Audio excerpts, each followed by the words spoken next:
বারাদি পশ্চিম পাড়ার ৯০০ একরের এক বিশাল বিস্তীর্ণ মাঠ। আর এই মাঠের মাঝখানে ১ বিঘা জায়গা দখল করে আছে বুড়ো বটগাছ।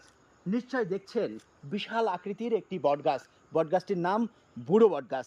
স্থানীয়রা এই নামেই চেনেন এবং এই গাছটি ৩০০ বছরেরও অধিক পুরনো, যাকে ঘিরে রয়েছে নানা রহস্য। অনেকেই বলেন যে আসলে অশুভ যেসব শক্তি রয়েছে, বিশেষ করে অদৃশ্য শক্তি রয়েছে, এগুলোর প্রভাবিত হতে দেখা যায় এখানে। এছাড়াও এই জায়গাটি কিন্তু সবসময় একেবারে নিস্তব্ধ হয়ে থাকে, যেখানে মানুষের খুব একটা আনাগোনাও দেখা মেলে না।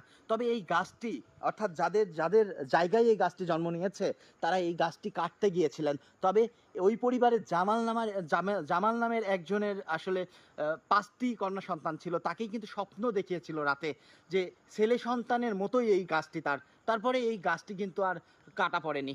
ধীরে ধীরে এই